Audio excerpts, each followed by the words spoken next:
प्रिय व्यूअर्स, अनुपम entertainment classes में एक बार फिर आपका स्वागत है। तो आज हम लोग पर्यावरण सामान्य अध्ययन के कुछ प्रश्नों को हल करेंगे, जिसमें देखिए हमारा पहला प्रश्न है, और पर्यावरण के 3 घटकों में से कौन शामिल नहीं है।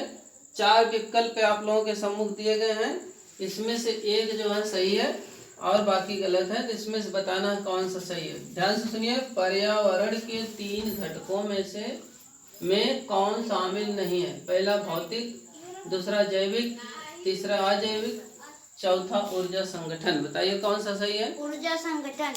आप बताइए। वही गलत है। जैविक। अब भी गलत है। ये देखिए विकल्प संख्या 1 सही है, भौतिक। यहाँ आप लोग जान लीजिए, पर्यावरण के मुख्य रूप से 3 घटक होते हैं, एक जैविक, दूसरा अजैविक, तीसरा ऊर्जा संगठन। और पर्यावरण जो शब्द है परिधन आवरण से मिलकर बना है, जिसका अर्थ होता है जो हमें चारों तरफ से घेरता है। ये बहुत विस्तृत क्षेत्र है। इसके अंतर्गत आकाश, नदी, नाले, पर्वत, पहाड़, सूर्य, चंद्रमा, तमाम चीजें, पेड़ पौधे इत्यादि सब से आते हैं। चलिए दूसरा प्रश्न है, देखिए ध्यान से। पारिस्थितिकी शब्द का प्रयोग सर्वप्रथम किसने किया। पहला बैरोज, दूसरा अर्नेस्ट हेक्ले, तीसरा डटम। 3 ही विकल्प है, एक सही है। बताइए कौन सा। बैरोज, अर्नेस्ट हेक्ले, डटम, कौन सही है। तीसरा। अभी गलत है, आप बताइए। दूसरा। बिल्कुल सही। अर्नेस्ट हेक्ले ने सबसे पहले पारिस्थितिकी, इकोलॉजी शब्द का सर्वप्रथम प्रयोग किया। इकोलॉजी इंग्लिश में कहते हैं, जिसे हिंदी में परिस्थिति कहते हैं। तो अर्नेस्ट हेक्ले इसका उत्तर है। अगला देखिए प्रश्न संख्या 3, पारिस्थितिकी तंत्र। यहाँ केवल पारिस्थितिकी था, यहाँ पारिस्थितिकी तंत्र का सर्वप्रथम प्रयोग किसने किया। हेक्ले, टांसले, ओडम, कौन सही है। ओडम। आप बताइए। हेक्ले। नहीं, ये तो किया था ना, गलत है। ये देखिए टांसले है। यहाँ अगर पूछेगा पारिस्थितिकी शब्द का सर्वप्रथम प्रयोग किसने किया, तो अर्नेस्ट हेक्ले। लेकिन यहाँ पूछ रहा पारिस्थितिकी तंत्र का सर्वप्रथम प्रयोग किसने किया, तो तंत्र रहेगा तो टांसले।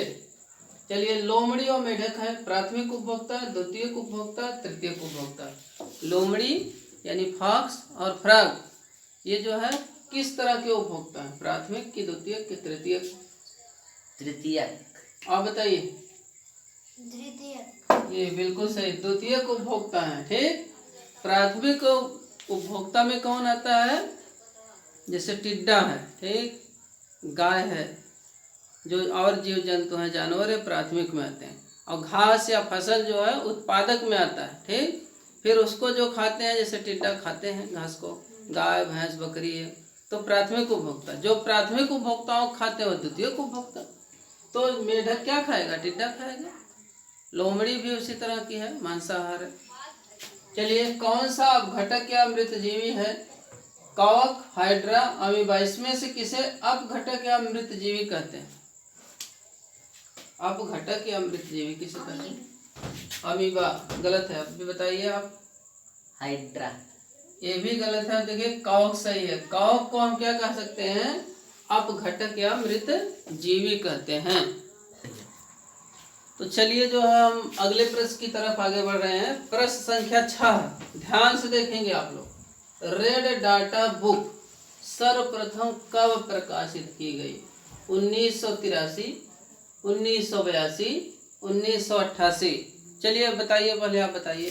रेड डाटा, रेड माने जानते ही हैं, हाँ, लाल। ठीक। रेड डाटा बुक उसका नाम, वो कब प्रकाशित की गई। इसमें से कौन सही है। 1982। अभी गलत। आप बताइए। 1988। बिल्कुल सही। 1988 में रेड डाटा बुक प्रकाशित हुई। इसमें जो जीव जंतु हैं, पशु पक्षी हैं, जो विलुप्त हो जाते हैं या विलुप्त हो जाने की कगार पर हैं, उनका वर्णन किया जाता है रेड डाटा बुक में। चलिए अगले प्रश्न की तरफ आगे बढ़ रहे हैं। 1972 ईस्वी में सर्वप्रथम पर्यावरण सम्मेलन कहाँ हुआ था।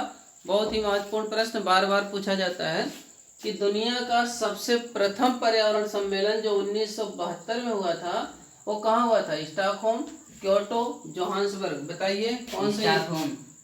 स्टॉकहोम बिल्कुल सही। विकल्प संख्या 1 सही है। तो ध्यान दीजिए, 1972 में सबसे पहले पर्यावरण सम्मेलन स्टॉकहोम में हुआ था। स्टॉकहोम। चलिए अगला प्रश्न, प्रोजेक्ट टाइगर योजना की शुरुआत कब की गई थी? 1972, 1973, 1974, बताइए, आप बताइए। 1973। हाँ बिल्कुल सही, 1973। 1973 ईस्वी में सबसे पहले प्रोजेक्ट टाइगर योजना की शुरुआत की गई थी। बाघों की सुरक्षा और संरक्षा के लिए ये प्रोजेक्ट टाइगर योजना है। अगला प्रश्न है, सर्वाधिक आबादी वाली प्रजाति है, मतलब इसमें से कछुए की सर्वाधिक आबादी वाली प्रजाति कौन सी है? लोगरहेड, पिनेटेड रिडले, ओलिव रिडले, आप बताइए। पिनेटेड। आप बताइए। Olive Ridley. ओलिव रिडले, ये जो है ओलिव रिडले सर्वाधिक आबादी इन कछुओं की पाई जाती है। एक चीज यहाँ और जान लीजिए, ये कछुए जो है खास करके उड़ीसा में जो है आते हैं और वहाँ जो है प्रजनन करते हैं, अंडे देते हैं, उसके बाद उससे बच्चे बनते हैं। एक चीज यहाँ जान लीजिए, जो कछुआ है वो सर्वाधिक उम्र तक जीने वाला जीव है, सबसे अधिक उम्र तक कछुआ ही जीवित रहता है। चलिए, और कछुआ क्या है, शाकाहारी कि मांसाहारी? शाकाहारी। कछुआ मांसाहारी है, शाकाहारी नहीं। किस वन्य जीव अभयारण्य में एक सींग वाला गैंडा पाया जाता है, संरक्षित किया जाता है? मानस वन्य जीव अभयारण्य, काजीरंगा वन्य जीव अभयारण्य, केबुल लामजाओ वन्य जीव अभयारण्य। तो मानस, काजीरंगा, केबुल लामजाओ, कौन सा सही है? काजीरंगा। बिल्कुल सही, ये भी असम में, ये भी असम में, ये मणिपुर में है। ठीक, काजीरंगा वन्य जीव में एक ये जो है एक सींग वाला गैंडा पाया जाता है, मतलब एक ही सींग उसके पास होती है। और जो केबुल लामजाओ वन्य जीव अभयारण्य है, ये तैरता हुआ उद्यान इसे कहा जाता है। ये मणिपुर में स्थित है। तो चैनल को लाइक और सब्सक्राइब अवश्य करें। धन्यवाद।